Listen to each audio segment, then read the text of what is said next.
Hi and welcome to Physics High, and today I want to explore an overview of modern physics.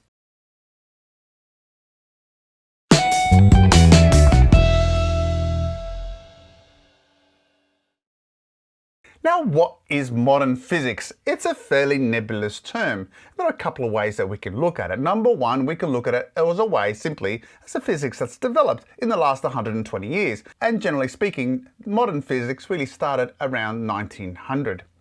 Another way of thinking of modern physics is the way that it's a new paradigm. The old paradigm of classical physics, where waves and energy was discrete to the physics of mechanics, that is the motion and analysis of motion of particles, means that modern physics blurs the lines between those two. But the reality is that classical physics still holds sway in many of our everyday experiences. And the third way we can look at it is simply by looking at the extremes. In other words, we're going outside the realm of our everyday experience. We look at the physics of the very, very small and the physics of the very, very large. So as a result, I'm going to be building a concept map of modern physics based on those two categories. Now, before I start, please encourage you to like, share, and subscribe to my channel so you can get updates to my latest work. And if you really like this video, please buy me a coffee. I'll put a link in the description below. So let's start. Let's look at the very small, and I'm going to be just simply calling the idea of the quantum. In other words, it's the physics of the very, very small.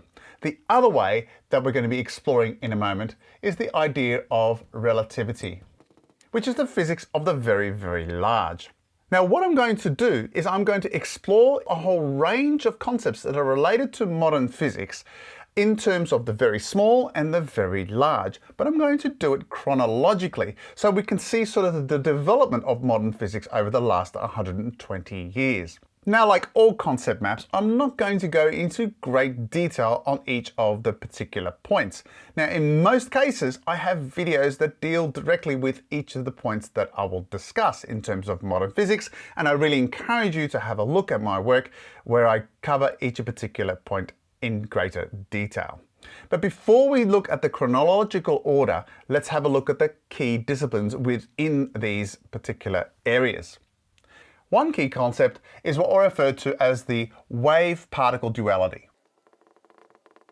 The second idea I'm going to be looking at is nuclear physics. Then there's atomic theory, and finally, particle physics.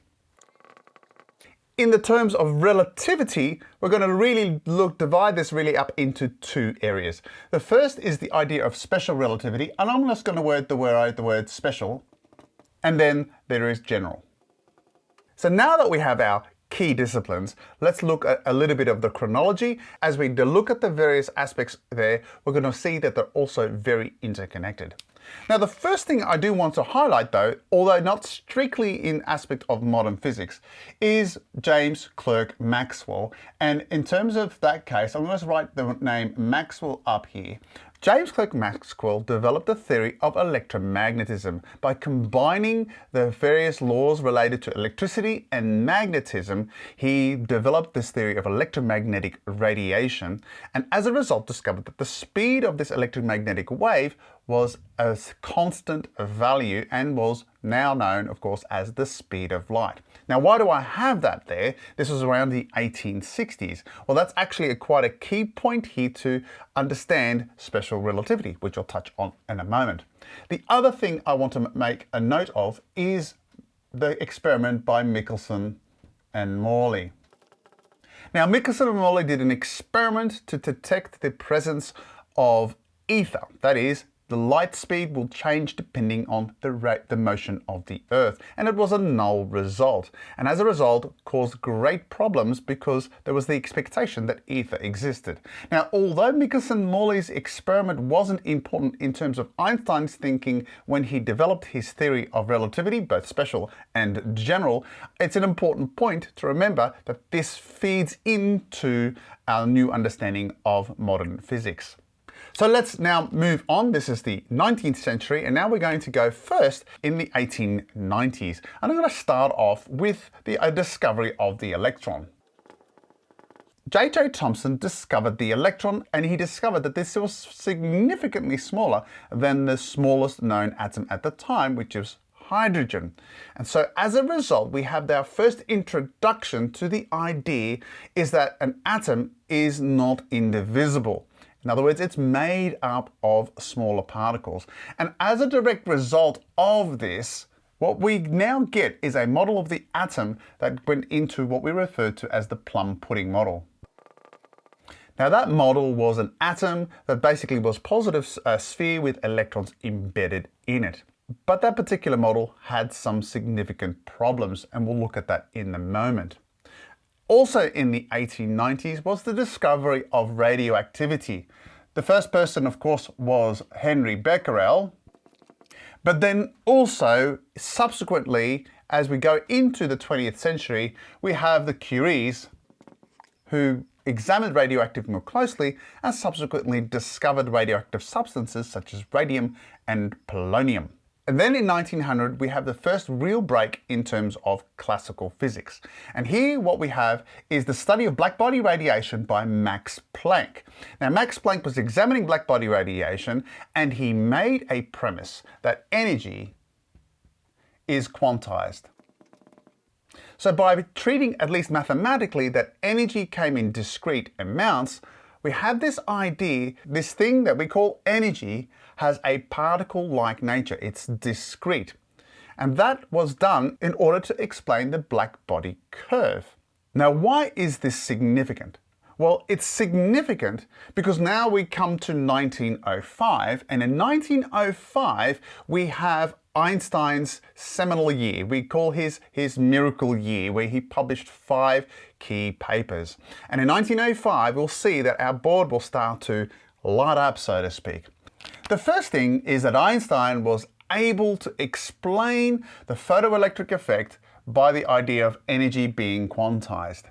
And the formula, of course, that we all know, that we should know, is E equals hf, that the energy of a particle of energy is related to the frequency. Now is our wave-particle duality. Now he was treating light with particle-like properties, and we now refer to them as photons. Also in that year, he basically, by thinking through the significance of Maxwell's premise that light is traveling at a constant speed, irrespective of the observer's motion. And as a result, that gave us 2 key outcomes. The first outcome was that time, momentum, and length were relative. And the second key outcome is that energy and mass were equivalent by that mathematical relationship. In other words, that energy and mass are in essence the same thing. Let's move forward in time.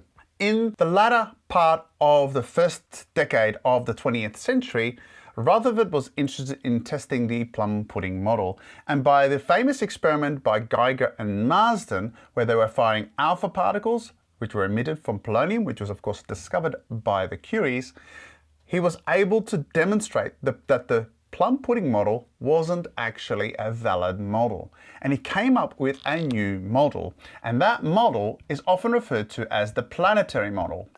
Now that's model where you have our atom made up of a nucleus where most of its mass is actually concentrated and the electrons are in orbit. And that was a model that was developed based on his experimental analysis of the scattering experiment or the gold foil experiment. But that model had some problems. Now, related again to the idea of Maxwell over here is that if an electron is moving in orbit, it should be releasing electromagnetic waves. It should be losing energy and the electrons should be spiraling in, but it doesn't. So that therefore moves us to 1913 with the Bohr model. And Niels Bohr developed a model that the electrons existed in discrete orbits. Here's that word discrete again. So now we get again this idea of quantization, that the energy that the electrons have discrete values. So they can exist in one orbit but not in the other, and so forth. So in other words, we now have again a development of this idea of discreteness of quantum in the structure of the atom where the electrons exist in specific orbits. Moving on to the second decade of the 20th century, so around 1913 to 1915, Einstein, having developed his special theory of relativity, which is really about looking at relativity in an inertial frame of reference, so there's no acceleration, he extended it by considering accelerated situations. And as a result, he came up with this new concept of gravity and also the idea of space-time. The idea that gravity wasn't a force, but gravity was a distortion of that space-time. Now, what's the evidence for this space-time? Well, not long after his development of his theory of relativity, in terms of general theory of relativity, there was a solar eclipse which was necessary to see if light from a distant star behind the sun could be distorted by the gravitational effects of the sun. And so what we now have is this concept of gravitational lensing. By the time we get to 1919 and 1920, we have a confirmation of Einstein's theory of relativity through this particular evidence right there. Also occurring roughly around this time were two other key experiments. One of those experiments was done by Robert Millikan. Now, Robert Millikan was particularly interested in the actual value of the electrical charge that the electron had. And so what he did was a very famous experiment, which is often referred to as the oil drop experiment. And what he did there was actually determine the electrical charge, and he determined that this charge was discrete. In other words, anything that was electrically charged was always a whole number of the elementary charge, that is 1.6 by 10 to the negative 19 coulomb. And in other words, the charge on an electron is nonetheless also discrete. In the early 20s, we have another experiment, and in this case, we have Arthur Compton's experiment, which is referred to as the Compton effect. Now, what is the Compton effect? What Compton did was he fired photons of X-ray light. In other words, he presumed that they existed as photons, and he noted that when he fired at the crystals, that electrons were scattered off it. Now, what does that mean? Well, that means that the photons had momentum and so therefore had particle-like properties. So you can see now what we have here is this whole idea is that what we considered as a wave, in this case, X-rays, actually had particle-like properties. Back to our Bohr model over here. And if you remember, Bohr had a model of discrete energy shells, but how to explain them? Now, this now introduces de Broglie. He surmised that the electrons could stay in discrete orbits if we treated them as standing waves. In other words, they can remain in the same energy level if they are in resonance. Hopefully, what you can now recognize is that de Broglie's hypothesis that electrons have wave-like properties basically is the other side of the argument of the wave-particle duality. That is, we can have waves that have particle-like properties, but now we can have particles that have wave-like properties. So hence we have the wave-particle duality. And that was again extended first by Schrödinger, but then also Born, where we have the idea that electrons exist as probability clouds that can be described as waves. In other words, the probability cloud is actually a wave structure. So we've moved a long way from the discovery of the electron to our understanding of the atom in terms of the model that has changed, and yet the time frame here is roughly 30 years. And now we come to the 1930s, and what I want to do is explore a little bit about the development of particle physics. But before we start, we need to also look at two key technologies that were used to understand the nature of the atom at the time. The first is the cloud chamber, and this, which basically is a very saturated area of either, in this case, alcohol or gas or so forth, that allow the tracking of charged particles as they move through them. And the second one is the idea of particle accelerators, which were basically the cyclotrons, and then later in the 40s, the synchrotrons, which allowed scientists to speed up particles and collide them with the things that they wanted to examine. In other words, they were doing scattering experiments, similar to what Rutherford did with alpha particles, but now at much greater velocities. And why do I mention this? Well, it's important because In 1932, we have James Chadwick discovering the neutron, and as a result, the scientists believed that basically all particles could be described as a combination of the neutrons, which were, as I mentioned, in 1932, the proton in 1919, and of course the electron in 1897. But then in 1932, we have the first evidence of a particle that was positive in nature but had the properties of an electron, and we now know that as a positron, and that was detected through cloud chambers by Carl Anderson. And in 1937, Carl Anderson also used cloud chambers to show the existence of a muon, which pretty much had every property of the electron except that was significantly heavier. And as a result, in the 1930s and following the 1940s, we had this idea of what they called the particle zoo. Now, the particle zoo really is an explosion of particles were being detected that could not be explained using the model of the electron, proton, and the neutron. And so that created a great problem in terms of what is the fundamental nature of matter. 1930s as well, we have the understanding of nuclear fission. So with the work initially of Enrico Fermi in the early 30s, 1934, and then later Lise Meitner and others, they understood what nuclear fission was. And nuclear fission, of course, is where the nucleus of an atom is split into two and releases energy. Now, why is that significant? Well, that actually ties in with E equals mc squared. The mass that was lost in the process of the splitting was converted to energy. So it actually, the understanding of fission was actually a confirmation of also of E equals mc squared, the relationship between energy and mass. And then subsequently, of course, we also have our understanding of fusion at a later date. And now let's move a little bit forward in time in the early 1960s. So we have all of these particles that were detected but could not be explained. And as a result, a theory or a model came about which is now referred to as the Standard Model.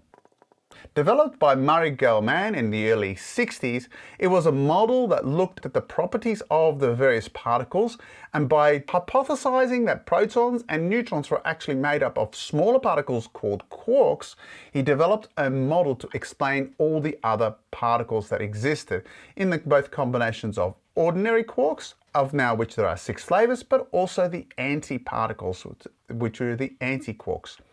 And then in the late 60s, we have QED.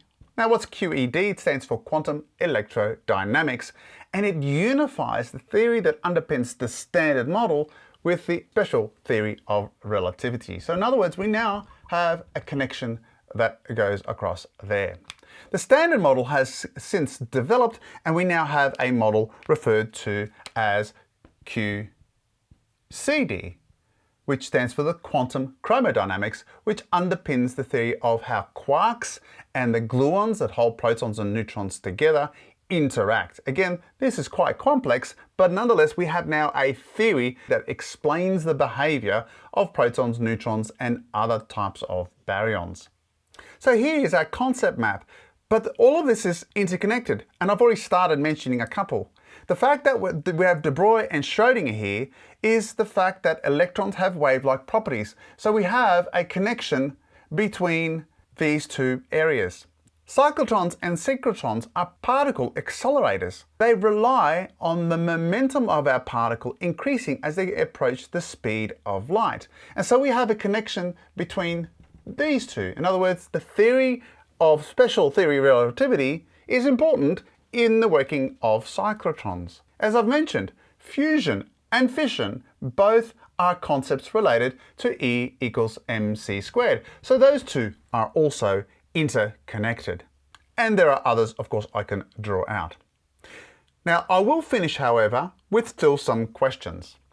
And that is that this story isn't complete in terms of modern physics. There are still many unanswered questions. For example, why are there 3 groups or 3 families within the Standard Model? Secondly, what about the existence of dark matter? What is dark matter? Well, we don't know. We can detect its gravitational effects through gravitational lensing, but it doesn't emit or absorb or reflect any electromagnetic radiation. It doesn't interact with normal energy. And so as a result, there is a lot of work done in particle physics to explain the existence of dark matter.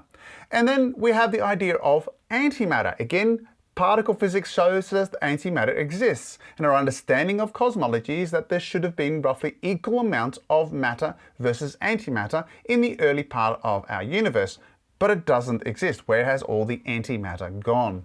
So there are still many questions that need to be answered. Well, I hope that has given you a good oversight of what is involved with modern physics, and if you want to explore any of the key points here I've mentioned in greater detail, please check out my other videos. And remember, please like, share and subscribe. Put a comment down below if this has been helpful for you, and if this is particularly useful to you, maybe buy me a coffee. My name is Paul from PhysicsHigh. Take care and bye.